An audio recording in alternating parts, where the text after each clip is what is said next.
Have you ever had one sentence ruin your entire picture of someone? Not catching a lie, not catching a betrayal. I mean the moment when someone you love says something true and suddenly they feel different. Not because they changed, because now you cannot unknow what you know. That may be one of the scariest things about love. Not rejection, not heartbreak, revelation. The moment the person who felt safe stops feeling simple, stops feeling readable, stops fitting inside the nice little emotional filing cabinet your heart built for them. And that is the part of why AI love sounds so tempting. No confession over dinner that turns your appetizer into a panic attack. Just comfort, stability, predictability. But a real person can do something no machine can protect you from. They tell you the truth, and suddenly love does not feel warm anymore. It feels dangerous. That is the real question the film drama asks. A man is about to marry the woman he loves. And then she tells him one dark truth about her past, and in an instant, love stops feeling safe.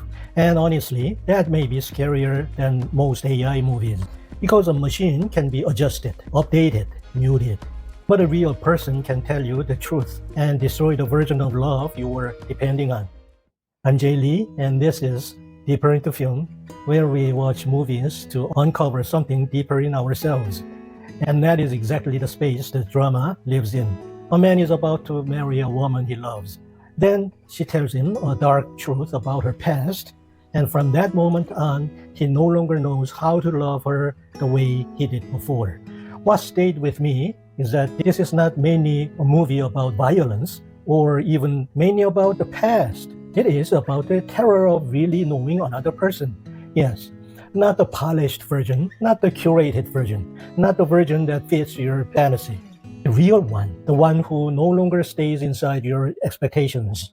What makes the film so powerful is how brutally simple it is. No villain, no affair, no secret text. Just one confession, one truth. And suddenly, the whole relationship starts to come apart. So let's slow that moment down, because this is where the movie really lives. Charles loves Emma. He feels safe in that love. He thinks he knows who she is. Then Emma tells him something that changes the air between them. When she was younger, isolated, bullied, and deeply wounded by her white classmates, she once planned a mass shooting. She never carried it out. Then she changed. She got help. In every visible way, she became someone else. But that past still exists, and now Charles has to face it. Now, what makes the scene so brilliant is that he does not react the way a typical movie character would. He does not yell. He does not walk out. He does something far more unsettling. He goes still, and in that stillness, you can feel the entire film moving inside him. He is no longer just saying, "What did she nearly do?" He is saying, "Who is she really?" And beneath even that is the most disturbing question of all. Did I ever know her at all? Like that. He's not just asking, who is she? He's asking whether the woman before him and the woman he thought he loved can still be the same person. And this is where the film touches on older tragedy, Thomas Hardy's Tess of the D'Urbervilles. It is the Tess question. The moment love stops asking, who are you now? And starts saying, you're not the woman I loved. Here is the thing, Charles is not afraid of Emma. He is afraid of reality. And most of us would be. We love people through images. We build a version of them in our minds. This is who she is. This is who he is. This is what safety looks like. And then reality walks in and does not ask for permission. One truth enters the room, and suddenly you're not just dealing with the other person. You are grieving the version of them not used to make you feel secure. This is what Charles is really losing. Not Emma herself, at least not yet. He is losing the image of Emma that his love depended on. And now he has to decide whether he can love a real person in place of the image. And this is where the AI question becomes so sharp. Because if Emma were an AI, this movie would be over in about 10 seconds. You would just go settings, emotional history, past trauma, delete, problem solved, right? Yes, relationship restored. You're back to brunch, smiling like conversation was magic. But real people do not come with a settings menu. They come with history. They come with scars, contradictions, and parts of themselves that do not fit your preferred storyline. Strip out disruption, surprise, and pain, and what you have left is not a relationship. It is a mirror that tells you what you want to hear. That is actually why this film connects so directly with Companion and Megan, films that ask what happens when we start preferring the manageable version of love over the real thing.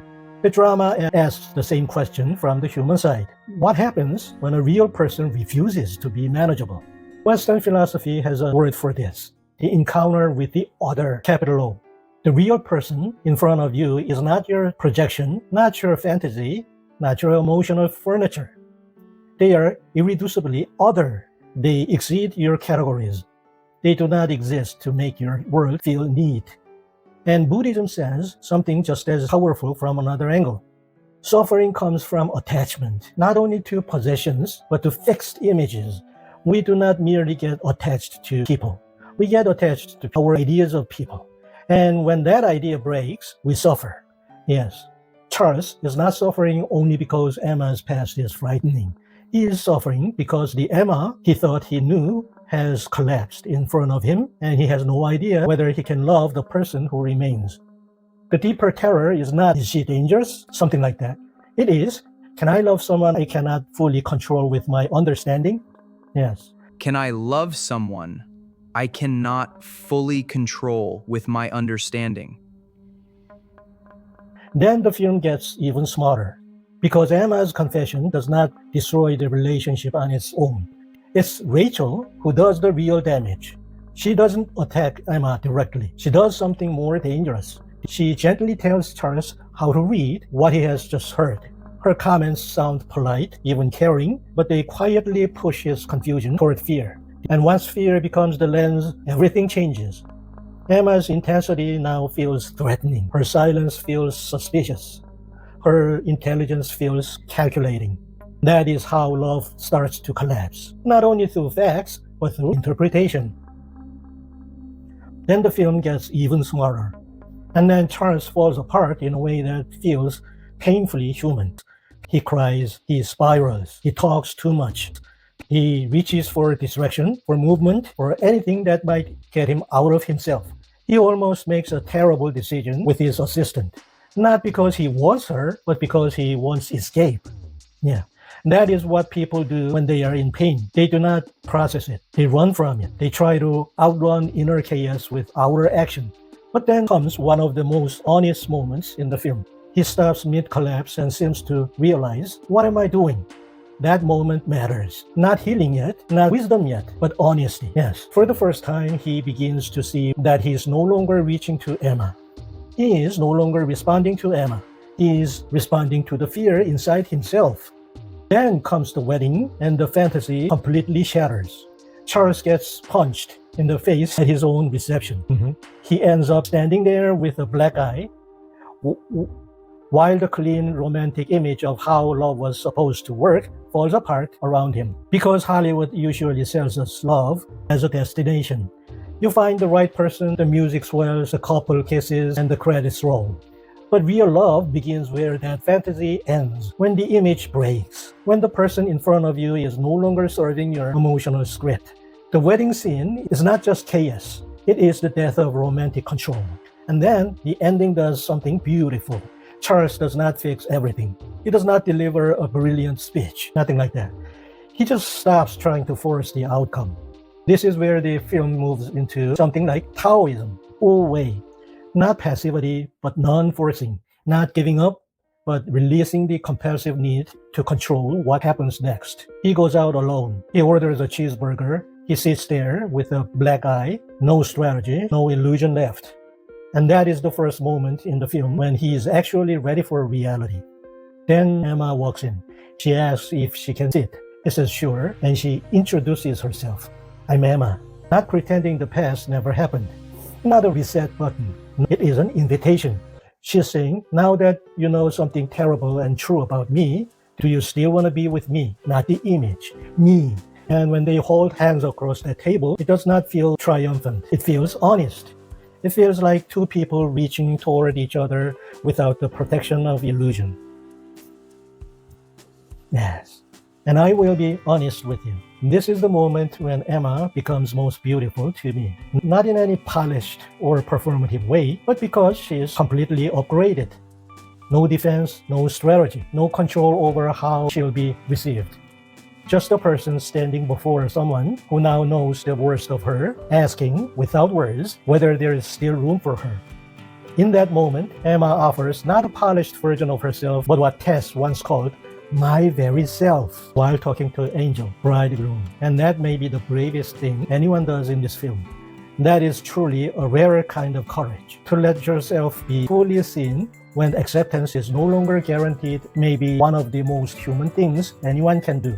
And in that moment, Emma seems to possess more humanity than anyone else in the film. An AI would never put you through this. No confession, no shattered image, no black eye as a ruined wedding.